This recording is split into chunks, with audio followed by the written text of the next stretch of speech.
left to die. The wind howled across the barren plains, kicking up dust like ghosts of the past. The sun, low in the sky, cast a golden light that did nothing to warm the cold fear settling in Clara's heart. She stood silently, clutching her little sister's hand, watching their father disappear on horseback over the distant ridge. He didn't look back. "Papa." Elsie's voice was small, trembling. "Where's he going?" Clara didn't answer right away. She stared at the empty trail, trying to believe it wasn't what it was. Their father had been different since Mama died, meaner, colder. He drank more, talked less. And today, without a word, he'd brought them out far from the homestead, handed Clara a half loaf of bread, a canteen of warm water, and said, "Don't follow." "He's just going to get help," Clara lied softly, her voice shaking. "He'll come back." But even at 8 years old, Elsie wasn't stupid. She looked around, nothing but dry land, rocks, and one dying oak tree. No road, no house, no people. Just empty wild. "He left us," she whispered, her lip quivering. "He left us here to die." Clara pulled her close, wrapping the blanket tight around both of them. "No, I won't let that happen. I'm here. I'll take care of you." As the sky darkened and the first stars began to shine, the sisters huddled beneath the old oak. The cold crept into their bones. Coyotes yipped in the distance. Clara tore a strip from her dress and tied it around Elsie's blistered foot. The bread was gone before nightfall. The water, half gone. The night dragged on. Clara barely slept. Every crackle in the brush made her heart pound. She gripped a jagged rock in her hand like a weapon, watching the shadows dance. Elsie whimpered in her sleep, dreaming of home, of Mama's soft hands. By morning, Clara's lips were cracked, her stomach empty, but she kept her arms around Elsie. The prairie stretched endlessly in every direction. "Should we walk?" Elsie asked. Clara shook her head. "We don't know where to go. We have to wait."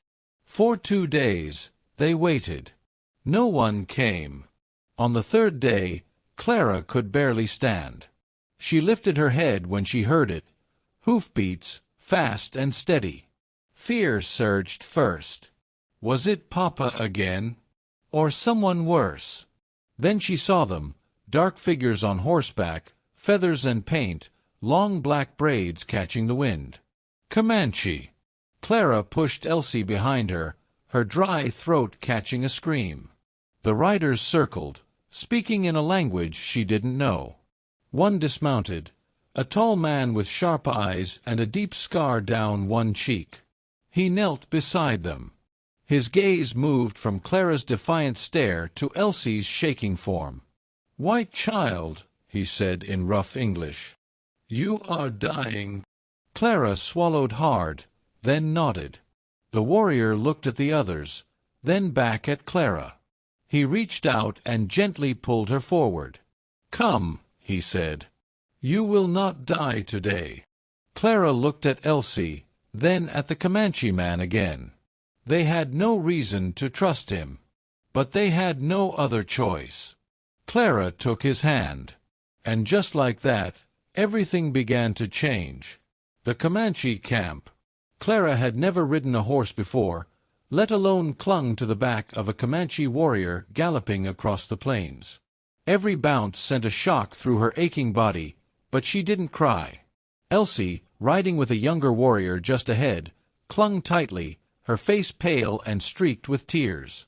But she didn't cry either. They had no more tears left. The ride lasted for what felt like hours.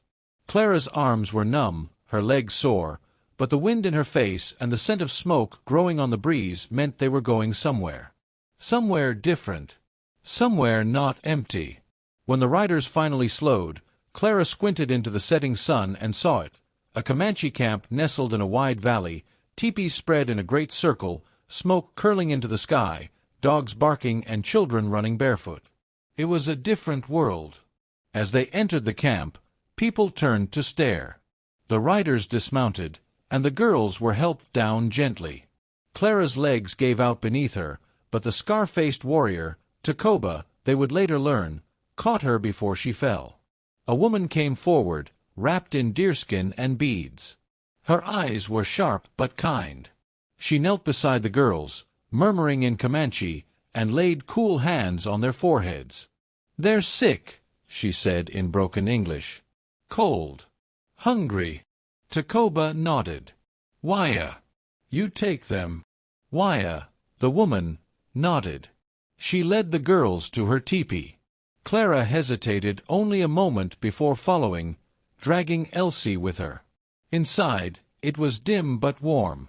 Pelts lined the floor. A fire crackled at the center. The scent of herbs and meat hung in the air.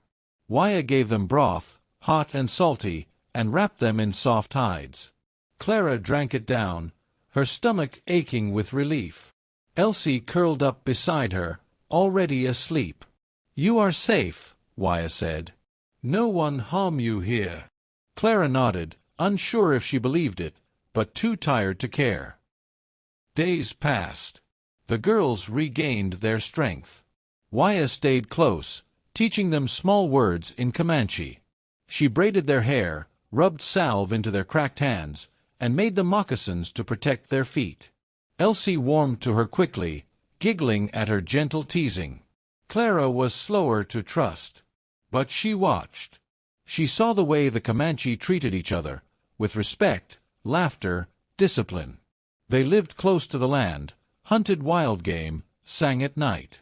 It was different from the harsh silence of their father's house. No one yelled. No one drank away their pain. One afternoon, Tacoba approached Clara where she sat watching the horses. He crouched beside her. "You strong," he said simply. Clara blinked, not knowing how to answer.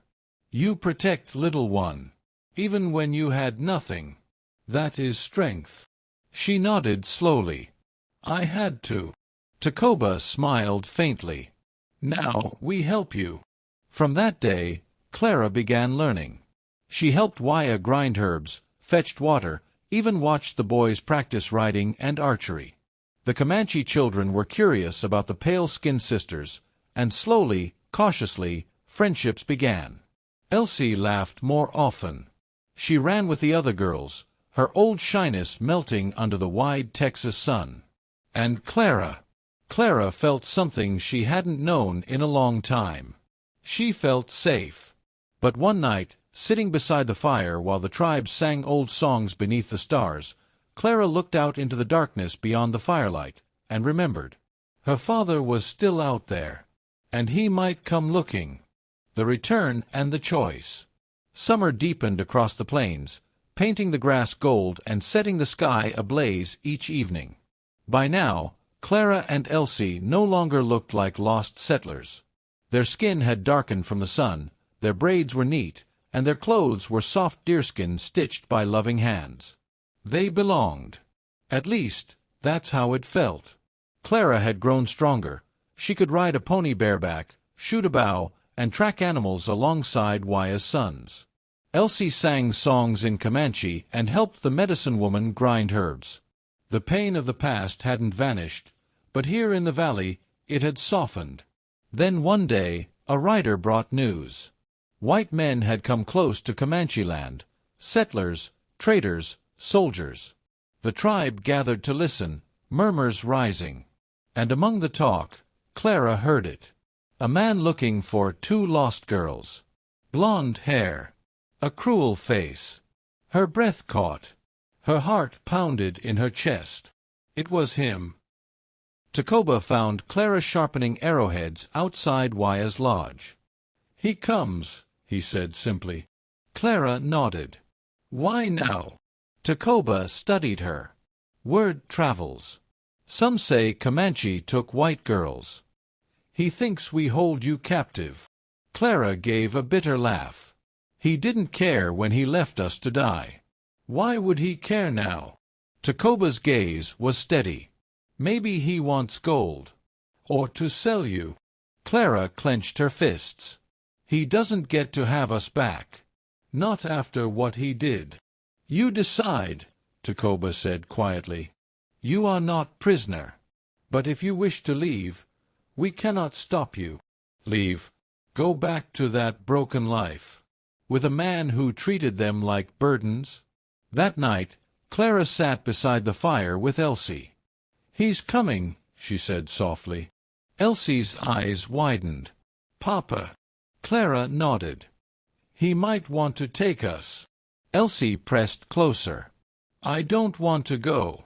I want to stay here. With Takoba. With Waya. With you. Clara felt tears sting her eyes. Not from fear. From the weight of love. Of choice. We're not going anywhere, she whispered. The next morning, Takoba led Clara and Elsie out to the edge of the valley. A group of armed Comanches stood nearby. In the distance, a wagon rattled over the ridge, drawn by 2 bony horses and driven by a man whose face Clara could never forget. Her father. He stopped when he saw them, jumped down, stumbled forward. His clothes were filthy, his eyes wild. Clara. Elsie. There you are. Thank the Lord. I looked everywhere. Clara stood her ground. You left us, she said flatly. He gave a strained smile. Now don't say that. I was sick. I wasn't thinking straight. But I came back. That's what matters. Elsie hid behind Clara. I came to take you home, he said. We can start over. Just us. Like before. There is no home, Clara said coldly. You left us to die. His smile vanished. Now listen here, girl. Takoba stepped forward. The father's eyes darted between the warriors. His face paled. These savages got to you. Twisted your head. They saved us, Clara snapped. They fed us. Healed us. Loved us. You don't get to call them anything. The father's face twisted with fury. You'll come back with me. Or I'll. Takoba didn't need to speak. One step forward, and the other warriors followed. The man stumbled back toward his wagon. This isn't over, he shouted. You're my daughters. You hear me? Mine. Clara stood tall, her voice calm but unshakable. Not anymore. The wagon creaked as he turned and vanished into the plains. Years later, Clara and Elsie would grow into women of the Comanche. Clara would become a skilled scout and leader among the younger riders.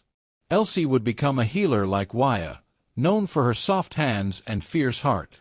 And though the memory of a dying oak tree and a father's cruelty never left them completely, it no longer defined them. They had been abandoned once. But they had been chosen too. And that made all the difference.